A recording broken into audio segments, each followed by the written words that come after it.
Olá, meus queridos amigos, queridos irmãos, você que me assiste aí, que acompanha o canal. Eu venho fazer o convite para você que continue compartilhando as mensagens, compartilhe os vídeos, compartilhe o link, né?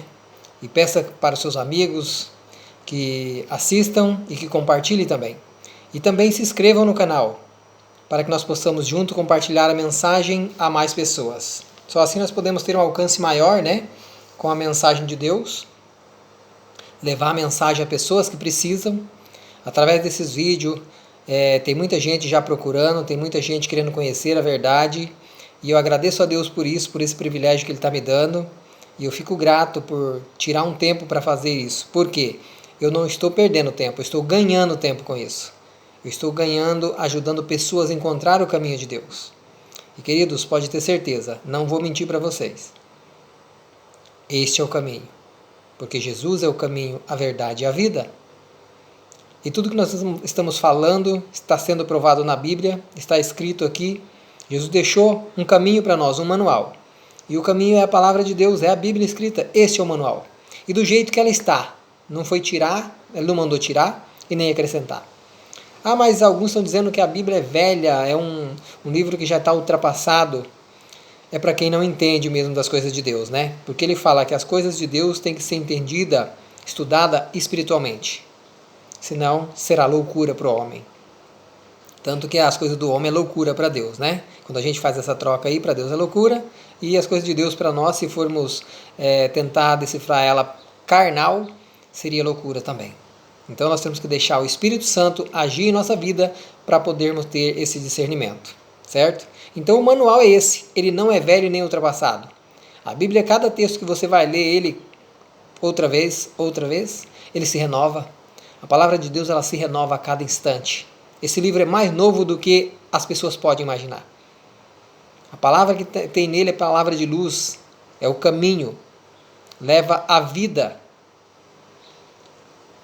Ok? Que Deus te abençoe, que você possa contribuir fazendo esses compartilhamentos, pedindo para as pessoas se inscreverem no canal. Você não está fazendo nada para o meu benefício. Está ajudando as pessoas a encontrar-se com Jesus, encontrar o caminho da verdade. Ok? Então no vídeo passado nós estávamos falando sobre a volta de Jesus, falamos sobre a última pergunta que diz o que o fulgor da vinda de Jesus, né, fará aos ímpios. Nós explicamos no finalzinho do verso do vídeo isso, né, que é a glória do Senhor quando Ele abrir o céu, né, irá fulminar os pecadores, mas os justos irão estar de braços abertos, aguardando a vinda do Senhor, vão poder olhar para Jesus e dizer, este é o Deus em quem esperávamos e aguardávamos, Ele nos salvará. A sequência do vídeo, então, do resto que ficou para a gente estudar hoje, eu quero começar assim, com a história que diz, 400 anos antes do nascimento de Cristo, Sócrates, um filósofo grego famoso, bebeu uma taça de veneno e deitou-se para morrer. Então, os seus amigos perguntaram, será que vamos viver de novo? O filósofo que morria só pôde responder, eu quero que sim, mas ninguém pode saber. Exatamente. Ninguém pode saber. Mas aí a Bíblia tem para nós aqui a resposta. Como? Nós podemos saber o que a Bíblia diz, não o que as pessoas falam. Não o que um acha, o outro acha, a opinião das pessoas. Nós temos que ir na Bíblia, na palavra de Deus, ver o que Ele deixou para nós escrito. Qual é a informação que Ele deixou para nós?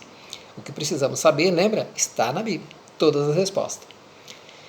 Então ali a Bíblia, a pergunta é para nós, o que acontecerá aos justos que estiverem mortos por ocasião da vinda de Jesus? Nós vamos saber também o que vai acontecer aos mortos de injustos em relação à segunda vinda de Jesus, tá?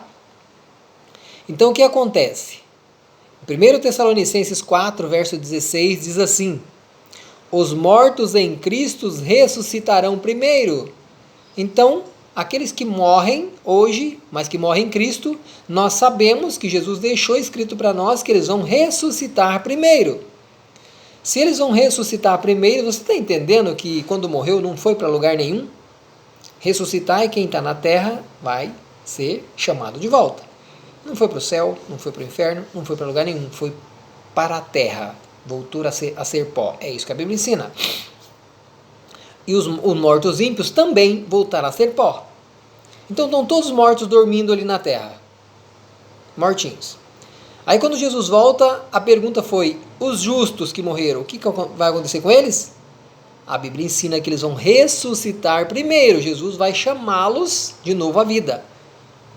Mas como assim ressuscitar primeiro? Porque então, depois deles vai ressuscitar os ímpios. Mas não vai ser na mesma hora. Os ímpios vão ressuscitar após o milênio. Por isso que fala que vai ter duas ressurreições. A primeira ressurreição são dos justos. E a segunda ressurreição vai ser dos ímpios para a punição. Nós vamos ver depois isso, na sequência aqui, tá? Então, na própria Bíblia está. Sócrates e os seus amigos não sabiam. Mas nós sabemos que está escrito na Bíblia. Vai haver a ressurreição dos dois, dos ímpios e dos justos. Mas dos justos vai ser primeiro, na vinda de Jesus, quando Jesus abriu o céu. E os ímpios vai ser na sequência, quando passar o milênio, que a cidade santa descer com os justos para a punição final. Aí eles também vão ressuscitar. Nesse ponto, o que acontecerá com os justos ressurretos e os justos vivos? Então agora está falando aqui das pessoas que ficaram vivas. Lembra que falamos agora dos mortos, mas e dos vivos? O que acontecerá? A resposta também está na Bíblia. 1 Coríntios 15, versos 52 e 53, diz assim, os mortos ressuscitarão incorruptíveis e nós seremos transformados, porque é necessário que este corpo corruptível se revista de incorruptibilidade e que o corpo mortal se revista de imortalidade. Então esse corpo corruptível, pecador, ele tem que ser transformado. Jesus, quando voltar, que os mortos em Cristo ressuscitar, logo os vivos em seguida vão ser transformados. Como transformados? Porque os mortos que morreram em Cristo já vão sair de lá transformados. O corpo que eles morreram, que era um corpo pecador, não vai sair mais da tumba. Eles vão sair dali agora santificados já. Porque eles já venceram a morte, acabou. E os que estiverem vivos ainda estão com esse corpo pecador, mas eles fizeram por merecer estar ali, né? Se purificaram, obedecendo a Deus durante esse processo. Então ali, Jesus vai transformá-los agora. Vão passar a ser santos. Este corpo mortal não existe mais. Então, esse corpo, para ir para o céu com Jesus, para estar na presença de Jesus, precisa de uma transformação. Um corpo corruptível, pecador, precisa se revestir, ser transformado. E um corpo mortal precisa ser transformado em, agora, um corpo que não morre mais. Um corpo santo, puro. Amém? É assim que vamos viver na eternidade. Os santos de Deus encontram-se com o Senhor nos ares. Jesus não tocará a terra em sua segunda vinda, assim ele não pousará sobre a terra como muitos creem. Sua segunda vinda será uma aparição celeste e não terrestre. Todos vão ver ele vir, vai abrir o céu, mas ele não vai pisar na terra de pecado, ele vai ficar ali nas nuvens, mas todos estarão vendo ele ali nas nuvens. Os anjos descem na terra, pega todos e reúne e vamos subir até as nuvens ao encontro de Jesus. E essa subida vai ser literal, visível, mas só os justos estarão vendo, porque os ímpios já estarão todos mortos, com a glória de Deus. Lembra que eu falei, conforme um exemplo que eu dei, a escuridão são os ímpios, e Jesus é a luz. Quando a luz abre o céu e bate na escuridão, o que acontece com a escuridão? Ela evapora, elimina, some, não tem mais escuridão. É assim, os ímpios, o pecado vai ser eliminado, vai ser morto. O pecador neste momento, né? Ok? Está na Bíblia. Que solene advertência Deus faz sobre sua segunda vinda? Jesus faz uma solene advertência. Qual que é a advertência? Claro que tem várias. Se você ler, eu quero que você leia o capítulo 24 do livro de Mateus, que Deus enumera ali várias coisas que iriam acontecer antes da sua vinda. Mas nós estamos falando aqui de algumas. Então, que solene advertência ele faz sobre a sua segunda vinda? Na Bíblia está em Mateus 24:5, diz assim, ó: porque virão muitos em meu nome, dizendo, eu sou o Cristo, e enganarão a muitos. É o que está acontecendo, muitos falam ser servos do Senhor, mas estão pregando a mentira, deixando Satanás iludir. E por financeiro, por dinheiro, acabam corrompendo a verdade. Satanás personificará a segunda vinda de Cristo aparecendo na terra como um ser glorioso e enganará milhões. Jesus nos adverte que ele não porá seus pés na terra e em sua segunda vinda, antes permanecerá nos ares, no céu. Tem uma história aqui que conta para nós, aqui para a gente tirar uma ilustração, né? Os astecas, uma tribo indígena mexicana, e antigamente possuíam a tradição de que tinha um deus lá, né? Um deus que era mitológico, de pele branca, que veio à terra para ensinar as pessoas a arte doméstica. Voltaria depois de muitos séculos e os levariam a uma terra que era a morada dos deuses. Olha a imaginação. Um lugar de elevada e eterna felicidade. Um deus, uns deuses, né? E esta foi a razão pela qual respeitaram os conquistadores espanhóis. Então eles estavam esperando esses deuses, quem chega lá? Os espanhóis. Como eram os espanhóis? Por serem brancos de pele e barba, eles pensaram que eram os descendentes dos deuses brancos. Olha só. Então eles respeitaram, aceitaram e obedeceram, achando que os espanhóis eram os descendentes dos deuses e que iam levar eles para este local. Eles foram enganados. Assim como os astecas foram enganados pelos espanhóis, os sedutores enganos de Satanás serão tão convincentes que a maioria das pessoas serão enganadas, como estão sendo enganadas. Já está sendo muito convincente os enganos de Satanás? Não permita, busca na palavra de Deus, busca do Espírito Santo em oração as verdades, clame a Deus, Senhor, me mostre as verdades, mas fique aberto para entender e para aceitar as verdades.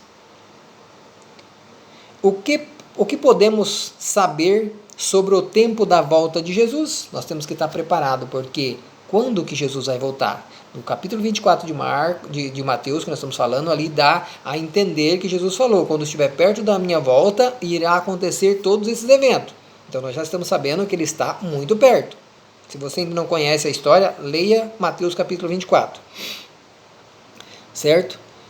Um pregador americano chamado Harold Camp mandou colocar centenas de outdoor nos Estados Unidos anunciando o fim do mundo para o dia 21 de maio de 2011. Então, alguém foi lá e marcou a data para Jesus voltar. Deu certo? Claro que não. Jesus não marcou data nenhuma e não deixou nada nos indicando isso.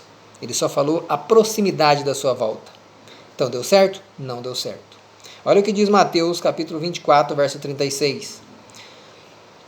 Mas a respeito daquele dia e hora, ninguém sabe, nem os anjos do céu, nem o Filho, senão o Pai.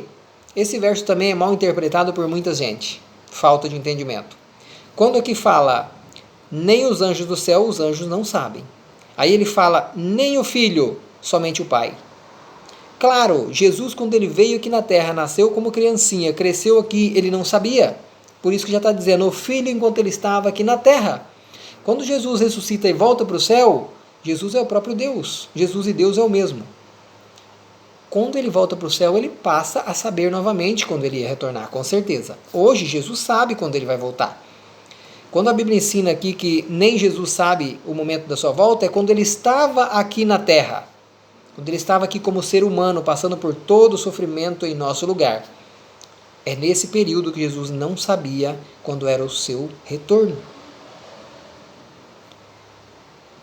Outros milhares de pessoas aguardaram o fim do mundo para o ano de 2012. Vocês lembram que muitos falaram que 2012 o mundo acaba?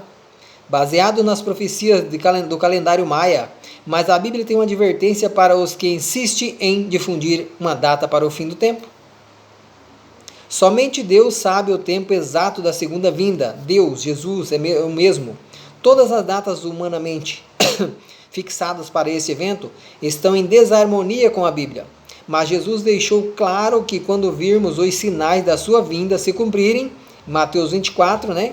Lucas também fala isso, 2 Timóteo fala isso, nós podemos saber que ele está muito próximo, ele está às portas.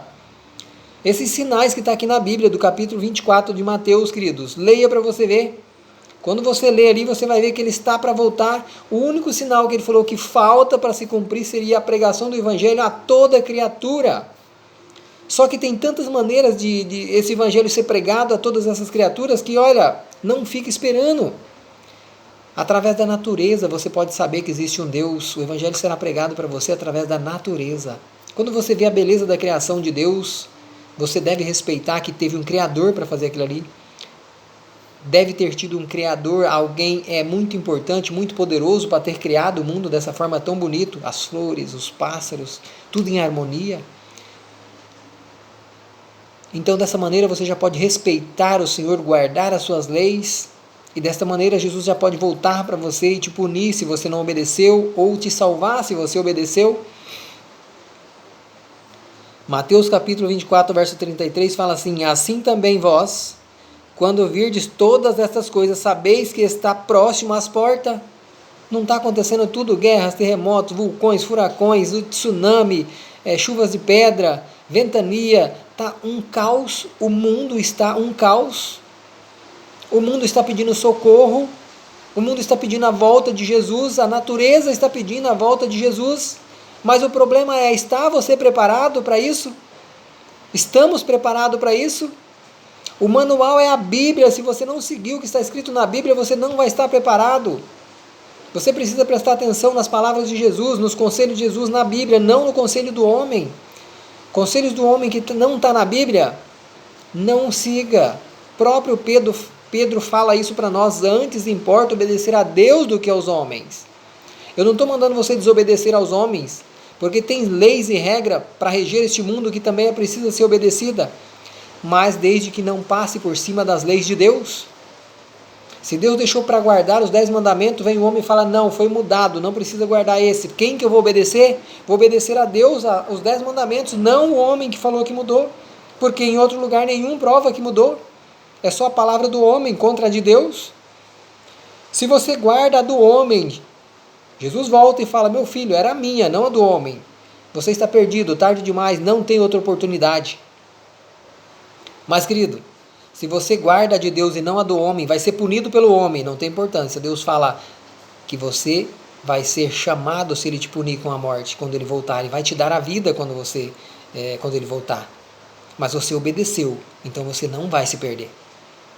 Você vai passar por um mau bocado, que Jesus fala, nós iremos passar por muitas aflições aqui, mas aquele que serve ele vai ser maltratado, judiado, perseguido, até muitos irão perder a vida. Mas e aí? Perde a vida agora, mas vai achar lá. Jesus fala isso, nós vamos ver aqui mais para frente. Achar lá, porque ele vai devolver a vida para você. Mas se você com dó e com medo, por ganância, querer seguir a lei do homem, você irá perder a vida para sempre, quando Jesus voltar, vai ser punido. Não aceite. Eu quero dar um outro exemplo para vocês de uma cidade, há muito tempo atrás, é claro, mas tem uma ilustração muito boa para nós, né? Para a gente tirar bom aproveito. Fala da cidade de Pompeia, não sei se você já leu a história. Leia a história. Era um lugar movimentado. Evidências demonstram diversos detalhes do cotidiano da cidade. No chão de uma das casas, por exemplo, está a inscrição "Salve, lucro", bem-vindo dinheiro, quer dizer. No local onde funcionava um comércio, jarras de vinho trazem um dos primeiros exemplos do slogan mercadológico. Era uma cidade de muito comércio, muito dinheiro, mas também muito idólatra. Na época da erupção do vulcão Vesúvio, a cidade de Pompeia tinha aproximadamente 20 mil habitantes. Em uma região onde os romanos mantinham suas vilas de férias. O Vesúvio espalhou uma nuvem mortal de rochas, cinzas e fumaça, cuspindo lavas e pedras. Estima-se que 16 mil cidadãos morreram devido às explosões do vulcão. Se tinha 20 mil, 16 mil já morreram só com a explosão do vulcão, jorrando pedras, fumaça, lava para todo lado, porque eles moravam debaixo do vulcão. E queridos, não ficaram atentos de olho, moravam do lado do perigo. Jesus está avisando que vai voltar e ninguém está de olho, ninguém está apercebido. E ele fala que irá pegar todos de surpresa, todos de surpresa. Nós vamos ver aqui mais uns textos que falam isso para nós, que ele virá de surpresa.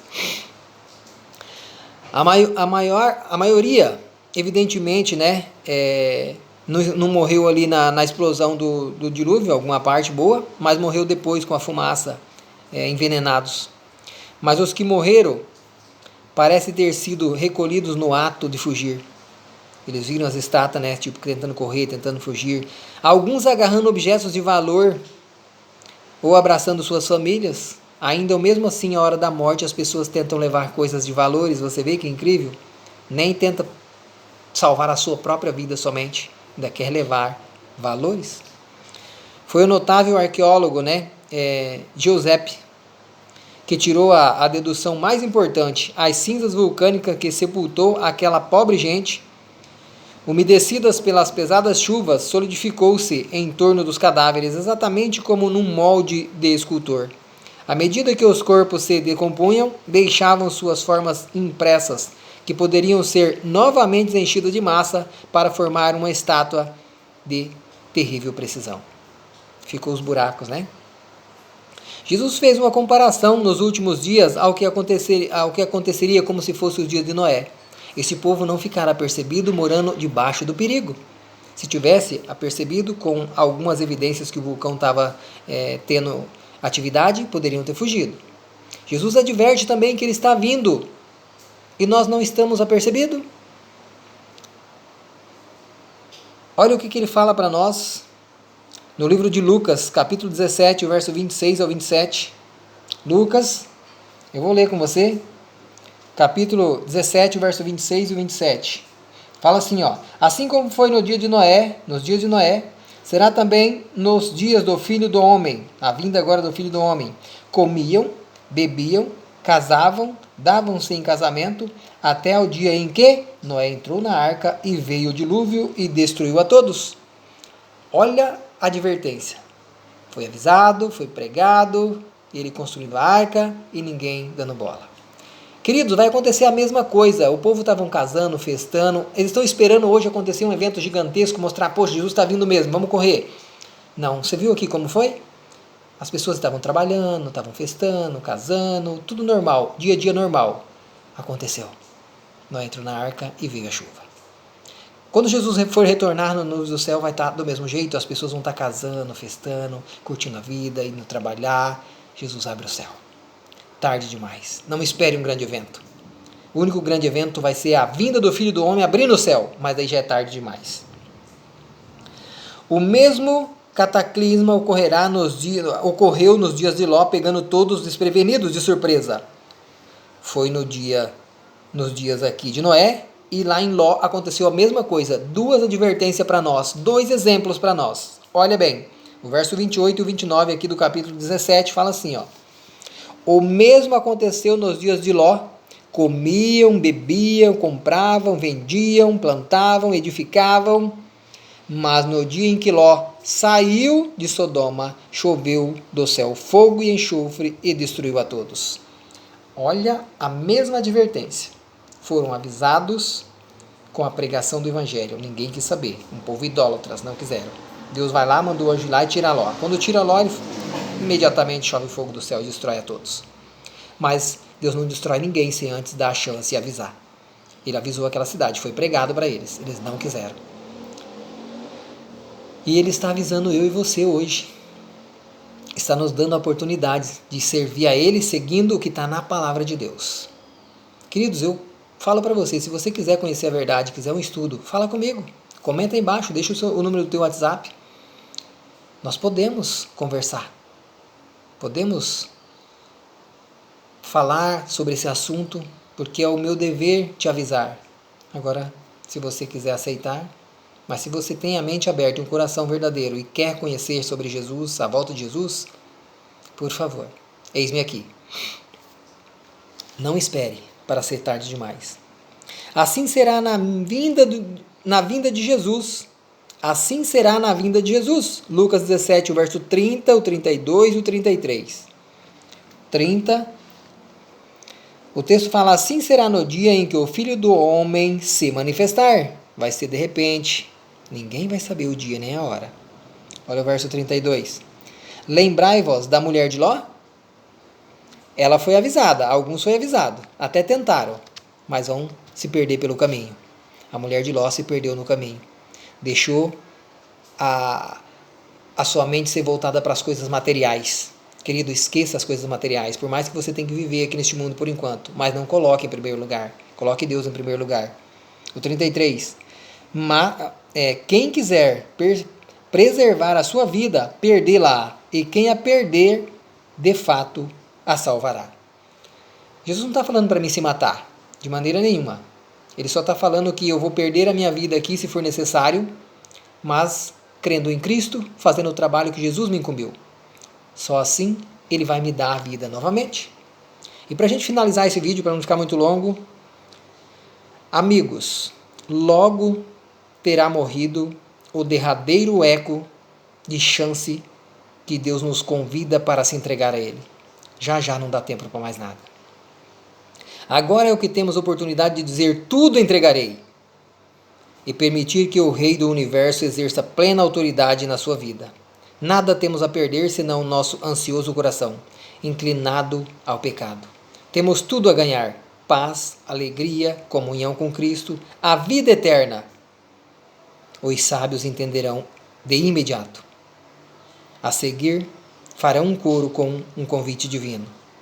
Eu aceito servi-lo, Jesus, de todo o meu coração. O convite para você é esse. Você aceita servir Jesus de todo o seu coração? Seguir as regras como está na palavra de Deus, na Bíblia? Siga as palavras de Deus como está na Bíblia, não as mentiras dos homens, não as enganações dos homens. Queridos, pesquisa sobre a sua igreja, como surgiu, por que surgiu, se está na Bíblia, cada detalhe. Pesquisa, peça a Deus em oração: Senhor, mostra para mim a verdade. Clame a Deus para Ele te mostrar a verdade, mas busque a verdade, não fica parado achando que está correto do jeito que está. Se estiver correto, muito bem. Se você fizer pesquisa, você não vai perder nada, você vai aprender mais ainda. Mas não deixe do jeito que está, não se contente do jeito que está. Em nome de Jesus, eu quero te ver no céu. Eu quero te ver no céu, eu quero te dar um abraço no céu. Que esse seja o seu desejo do coração, que é o meu desejo, te ver no céu. Amém?